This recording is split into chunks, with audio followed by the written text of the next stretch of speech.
સર્વોપરી હિ સાકાર સર્વકર્તા સ્વયં હરિ સર્વજીવ હિતાર્થાય પ્રગટઃ શ્રી ગુરુર્હરિ.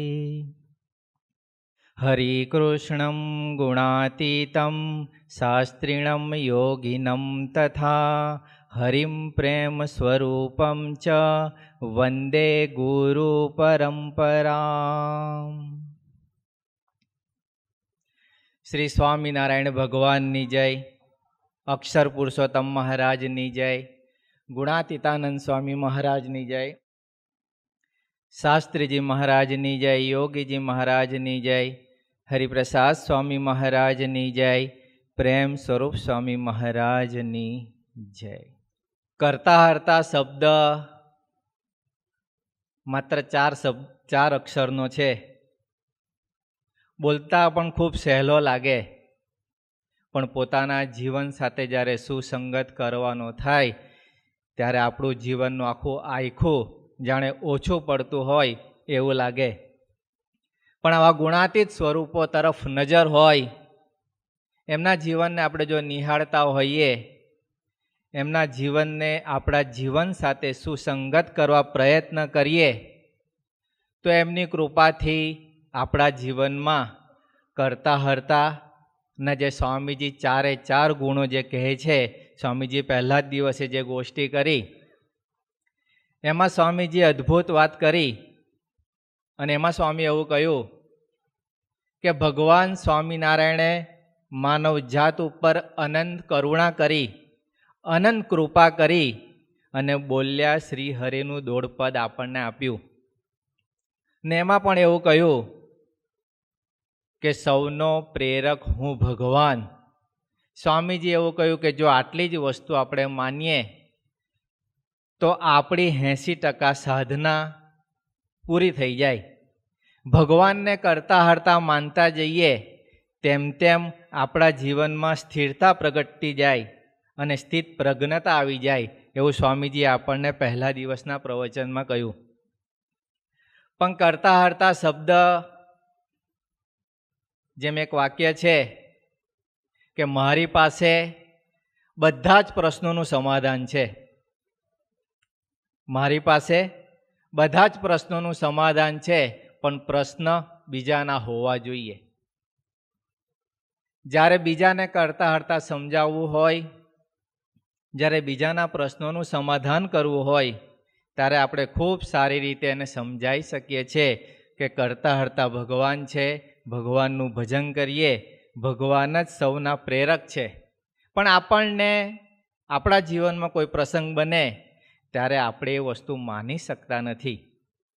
જેમ ભગવાન સ્વામિનારાયણ વખતે મૂળજી બ્રહ્મચારી ભગવાન સ્વામિનારાયણના અંગત સેવક તરીકે રહ્યા, ભગવાન સ્વામિનારાયણની સતત સેવા કરતા રહ્યા. પણ એકવાર ભગવાન સ્વામિનારાયણ વિસનગર જવા માટે માણકી ઉપર અસવાર થયા ત્યારે મૂળજી બ્રહ્મચારી આડા આવીને ઊભા રહ્યા અને ભગવાનને જતા રોક્યા અને ભગવાનને પ્રાર્થના કરી કે વિસનગર ના જશો, ત્યાંનો સૂબો છે તે ખૂબ દ્વેષી છે, તમારું અપમાન કરશે, તમને મારવાના કાવતરા કરે છે. ત્યારે ભગવાન સ્વામિનારાયણે અદ્ભુત અને સુંદર વાત કરી. પોતે ગઢડાની અંદર હતા એટલે સામે લીમડાનું વૃક્ષ હતું એ બતાવતા ભગવાન સ્વામિનારાયણ મૂળજી બ્રહ્મચારીને કહ્યું કે સામે જે વૃક્ષ દેખાય છે એના જે પાન હલે છે એ શાને લઈને હલે છે? ત્યારે મૂળજી બ્રહ્મચારીએ કહ્યું કે મહારાજ, પવનને લઈને. પછી મહારાજે કહ્યું કે પવનને પ્રેરનાર કોણ છે? એટલે બ્રહ્મચારીએ કહ્યું કે વાયુ. મહારાજે પૂછ્યું કે વાયુને પ્રેરનાર કોણ છે? તો એમને કહ્યું કે ભગવાન. એટલે ભગવાન સ્વામિનારાયણ કહ્યું કે તમે અમને શું માનો છો? આપણી સૌની પણ આવી જ પરિસ્થિતિ છે. ભગવાન માનીએ છીએ પણ પ્રસંગે નથી માની શકાતું. પ્રસંગે ભગવાનને કરતા હરતા નથી માની શકાતું અને પ્રસંગે ભગવાનને કરતા હરતા માનીનો સ્વીકાર થતો નથી. એટલે ગુણાતીતાનંદ સ્વામી પોતાની વાતમાં અદ્ભુત વાત કરી કે અંતરમાં ટાઢું રહ્યા કરે અને ધગી ન જાય તેના બે ઉપાય. એક, ભગવાનનું ભજન કરવું અને બીજું ભગવાનને સર્વ કરતા હરતા સમજવા. તેમાં સુખ આવે તો સુખ ભોગવી લેવું અને દુઃખ આવે તો દુઃખ ભોગવી લેવું. તે કહ્યું છે, જે દાસના દુશ્મન હરિ કેદી હોય નહીં, જેમ કરશે તેમ સુખ જ થશે. અંતર જ્યારે ધગે, જ્યારે પ્રસંગ બને, ત્યારે ભગવાનને કરતા હરતા માનવા. નાના મોટા કોઈ પણ પ્રસંગની અંદર ભગવાનના એ પ્રસંગનો પ્રસાદ માનીને સ્વીકાર કરવો. ગુણાતીતાનંદ સ્વામીએ આ વાત કરી, એનું દર્શન પોતાના જીવન દ્વારા એમણે અદ્ભુત કરાવ્યું. પ્રસંગનો આપણને સૌને ખ્યાલ છે કે જ્યારે જૂનાગઢ મંદિરની અંદર મૂર્તિ પ્રતિષ્ઠા ઉત્સવ કરવાનો હતો, ત્યારે ઉત્સવ દરમિયાન દરેક જગ્યાએ કંકોત્રીઓ લખાઈ ગઈ, નિમંત્રણ અપાઈ ગયા, ઉત્સવની તૈયારી થઈ ગઈ. ઉત્સવના દિવસો નજીક આવતા હતા અને ઉત્સવની મૂર્તિ પ્રતિષ્ઠા કરવા માટે રઘુવીરજી મહારાજને વડતાલથી તેડાવ્યા હતા. રઘુવીરજી મહારાજ વડતાલથી પણ જૂનાગઢ જવા માટે તૈયાર થયા. પોતાના સંઘ અને સમુદાય સાથે એ વડતાલથી નીકળ્યા. રસ્તામાં ગઢડા મંદિરે રોકાઈ ગયા. ત્યાં રહેતા કેટલાકને એવું થયું કે રઘુવીરજી મહારાજ જૂનાગઢ ન જાય અને મૂર્તિ પ્રતિષ્ઠાનો ઉત્સવ ન થાય. તો રઘુવીરજી મહારાજ ત્યાંના કેટલાક સમાજને લઈને, એમની મોહબ્બત સારપને લઈને રોકાઈ ગયા. 1, 2, 3 દિવસ થયા. મૂર્તિ પ્રતિષ્ઠાના ઉત્સવ નજીક આવતા હતા. જ્યારે ગુણાતીતાનંદ સ્વામીને આ વાતનો ખ્યાલ આવ્યો, ત્યારે એમણે કોઈ સેવકને ના મોકલ્યા કે તમે ગઢડા જાઓ અને રઘુવીરજી મહારાજને તેડાવો. કોઈની લાગવગ કે કોઈ મોટા વગની એમણે કોઈના દ્વારા કહેવડાવ્યું નહીં કે રઘુવીરજી મહારાજ ગઢડા રોકાયા છે, તો એનો મૂર્તિ પ્રતિષ્ઠાનો ઉત્સવનું શું થશે. એમણે કોઈ પણ પ્રકારની ચિંતા કર્યા વગર ગુણાતીતાનંદ સ્વામીએ ભગવાનના ભજનનો, ભગવાનને કરતા હરતા માની અને ભગવાનના ભજનનો આધાર લીધો. પોતે ભગવાનનું ભજન કરવા બેઠા. સ્વામિનારાયણ સ્વામિનારાયણ ભજન કરે. એ જ દિવસે ભગવાન સ્વામિનારાયણે રઘુવીરજી મહારાજને ગઢડામાં સપનામાં દર્શન દીધા અને રઘુવીરજી મહારાજને મીઠો ઠપકો આપ્યો અને કહ્યું, તમે વડતાલથી શાના માટે નીકળ્યા હતા અને ગઢડા શા માટે રોકાયા છો? કાલ સવાર થતાં વહેલી સવારે તમે જૂનાગઢ જવા તૈયાર થાઓ.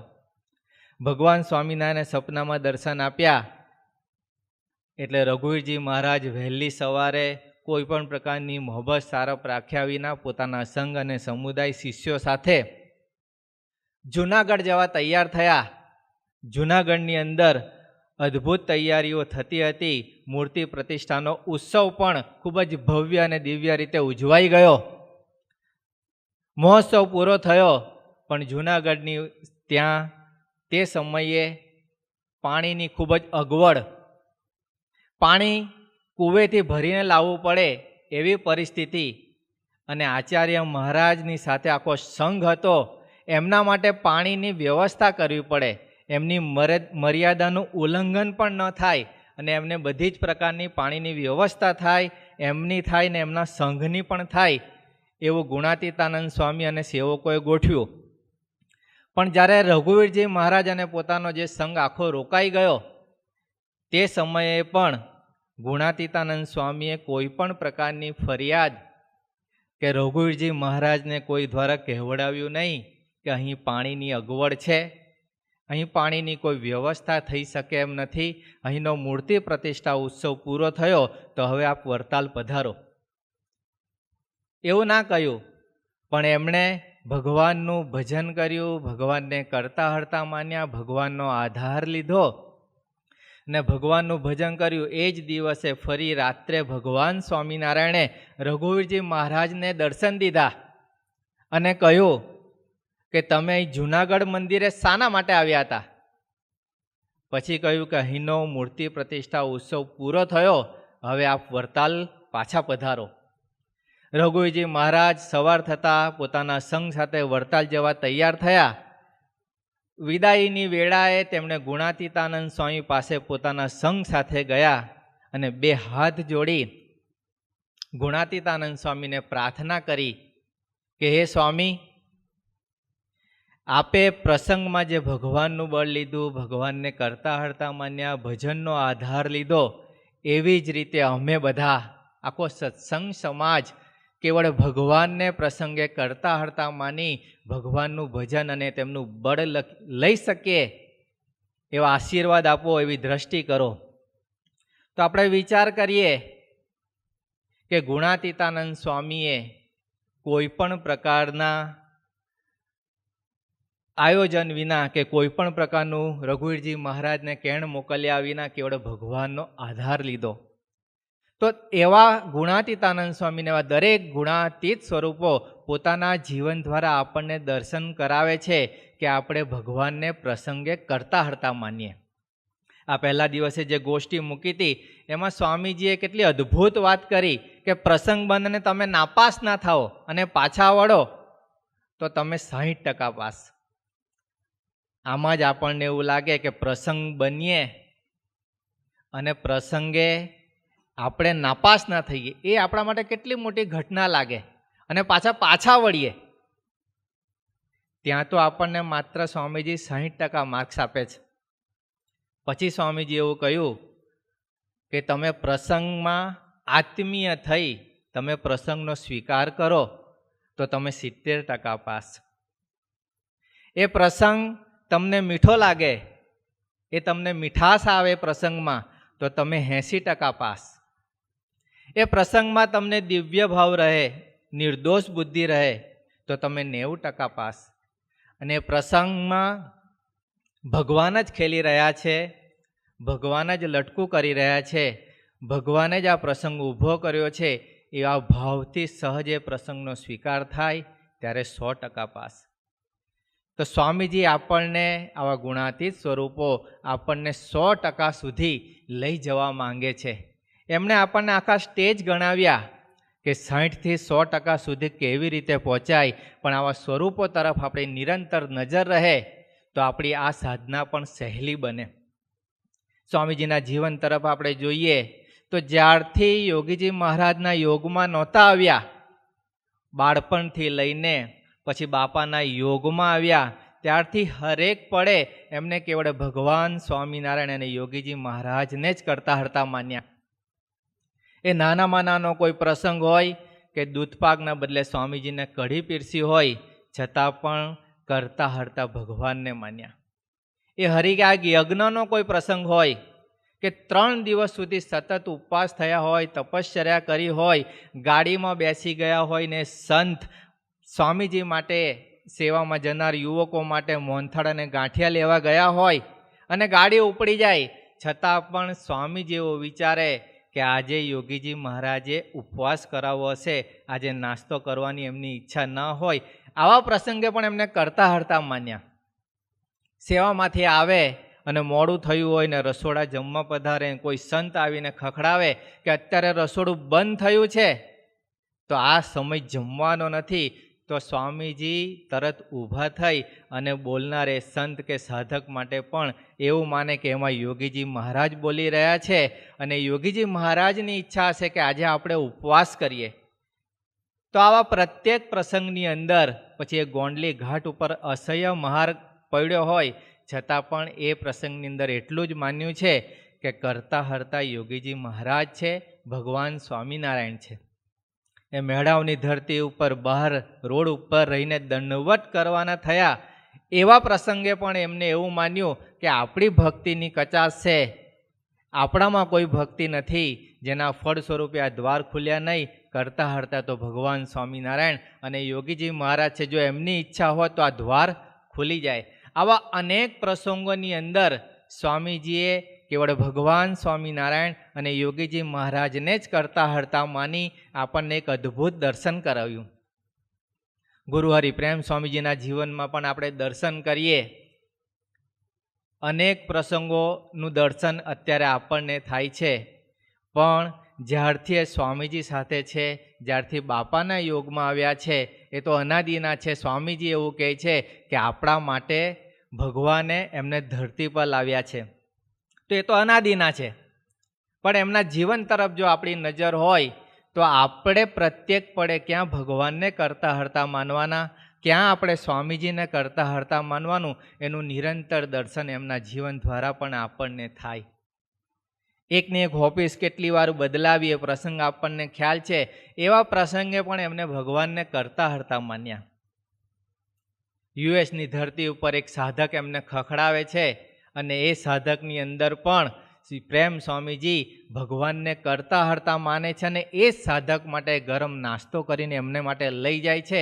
કારણ કે સાધકમાં પણ ભગવાન ખેલી રહ્યા છે અને આ નાસ્તો કરશે એ પણ એમનામાં રહીને સ્વામીજી અને ભગવાન સ્વામિનારાયણ જમશે.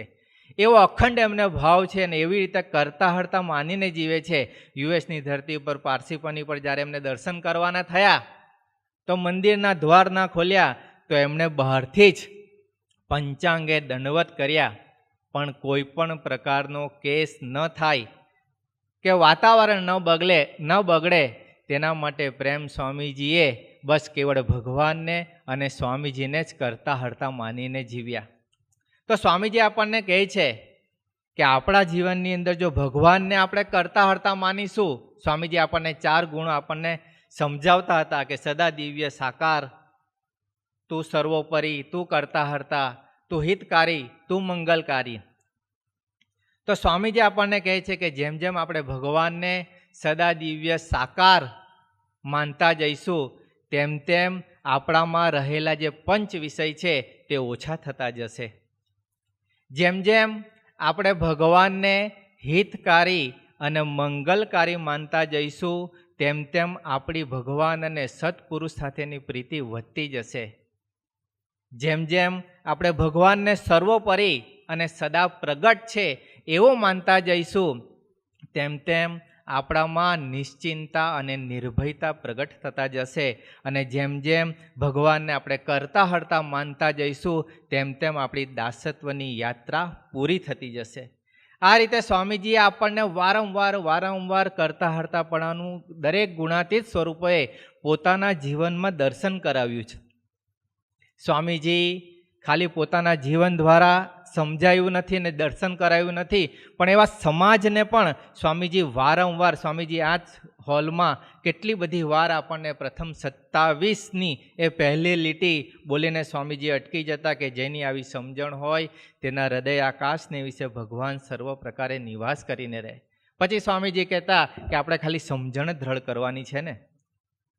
તો આવું વારંવાર એકની એક વાત આપણે કંટાળી જઈએ, કદાચ આપણને સભામાં આવીએ એ પહેલાં આપણને ખબર હોય કે સ્વામીજી વચનામૃત ખોલશે અને પ્રથમ 27ની લીટી વાંચશે, પણ સ્વામીજી આપણા જીવનમાં આ રીતે વારંવાર ટકોર કરીને, વારંવાર દાખલો કરીને, પોતે ભીડો બેઠીને આપણા જીવનની અંદર કરતા હરતા જીવનમાં એ વાક્ય આપણા જીવનમાં સાકાર થાય એ માટે નિરંતર સ્વામીજી દાખલો કરતા રહ્યા. એકવાર એક અંબરીશ ભક્તરાજ સ્વામીજી પાસે આવ્યા અને સ્વામીજી પાસે આવી અને સ્વામીજીને વાત કરી. એ હરિભક્તને કેન્સરનો રોગ હતો, ગળાનું અને મોઢાનું કેન્સર થયું. તો એ પોતે પોતાની ફાઇલ લઈને સ્વામીજી પાસે આવ્યા. સ્વામીજી અનિર્દેશની અંદર બિરાજમાન હતા એટલે એમણે સ્વામીજીને પ્રાર્થના કરી કે સ્વામીજી મને ગળાનું અને મોઢાનું કેન્સર થયું છે.